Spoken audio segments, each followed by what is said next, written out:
Okay, hello Cloud Gurus and welcome to this lecture.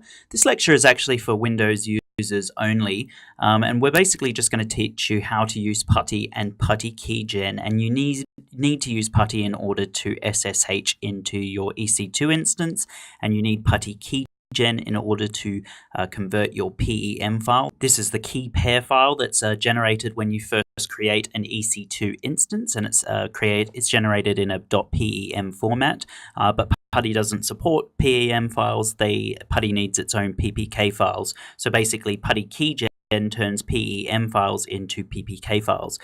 So in order to do this lab, you need to open up your browser. Okay, so here we are in our browser. I'm on Google, and I'm just going to type in Putty, and there we go. We've got the Putty download page, and it's chiark.greenend.org.uk. So just click on that, and then basically you just want to save the putty.exe, and you want to save the puttygen.exe, so the top and the bottom link. Once you've done that, it will finish downloading. You might just want to copy this across to your desktop, just because you will be using this a lot throughout the course.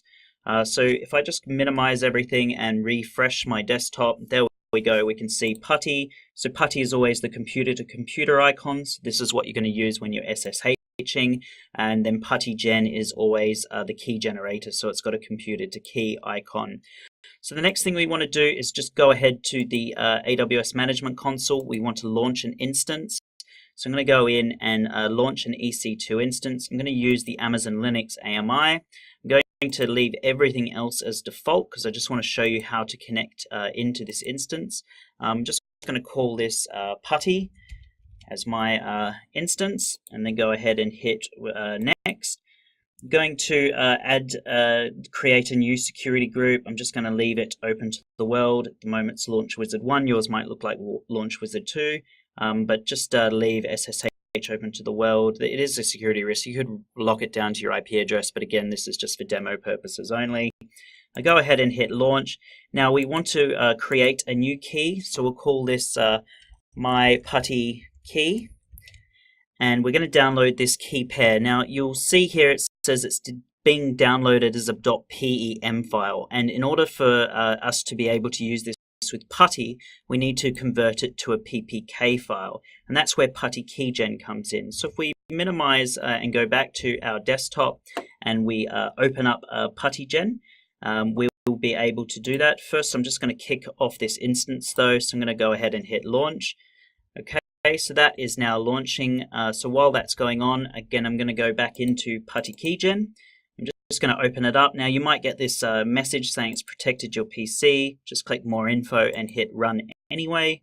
And so here we go, we've got Puttygen. So the first thing we need to do is go and load our key. So go ahead and hit load. Now this confuses a lot of people straight away because they can't see their key. That's because it's looking for a PPK file, but we saved it as a PEM file. So what we want to do is just hit all files down here and then open up myputty.pem. And there we go, it says it successfully imported it. To use this key with Putty, you need to use the save private key command to save it in Putty's own format. So we're going to go ahead and do that. Hit save private key. This is asking about a passphrase if you want to protect it. What you can do is passphrase is just basically a password, so you need a password in order to open up this key. It's just an extra level of protection. Most people, for the purposes of this course, you don't need to. If you're going to do this in production, maybe you do want one. So I'm going to go ahead and hit yes. And then what we're going to do, I'm just going to change this to all files. I'm going to click on here so it maintains the same file name, but then instead of saving it as a .pem, I'm going to save it as a .ppk. Go ahead and hit save, and that is literally it. Now if we go into our downloads directory, we can see a PM file and we can see a PPK file. So the next thing we need to do is open up Putty itself. Here is Putty. It's a very simple interface to use. I'm going to go ahead and look at my EC2 instances, and hopefully it is live now and I will be able to get an IP address. So yeah, here it is, and there's my IP address down here. So I'm going to highlight the IP address and I'm going to right click and copy it.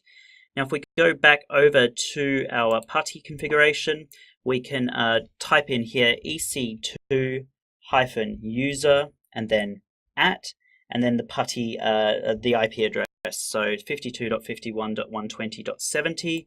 Now what I can do is also copy and paste this into my saved sessions. We're not going to save it just yet because the last thing we want to do is go over here. So we're going to go into SSH, we're going to go over to auth, and in here we're going to enter where our private key is. So this is the one that we've just generated, myputtykey.ppk. Going to open it up, and now if we go all the way back up to the top to session, we can hit save, and we don't need to do this again. We can basically just go in here, hit load, and then hit open. So let's go ahead and open that. The first thing it's going to ask is about the server's host key. It's not cached in the registry, so you just go ahead and hit yes. And there we go, we've connected into our EC2 instance. Now, you can see this is quite small, can be quite hard to read. So let's close this off and just close the session. And then what I'm going to do, again, I'm just going to go back to my desktop and I'm going to open up Putty. Okay, so we'll load up our default settings. Now we can actually change the appearance. We can go in here and change the font size. So you can go over here and hit 20. That's going to change the font. You can change the colors, etc. I'm just going to leave the colors as standard, but I'm going to keep the font as 20. I'm going to go ahead and save that. And now when we open it, it's going to be much bigger. So you've got much bigger text. Then we can just go in and run a sudo su, then run a yum update -y, and there you go, it's updating our EC2 instance. So that's it for using Putty, guys. If you have any questions, please let me know. If not, feel free to move on to the next lecture. Thank you.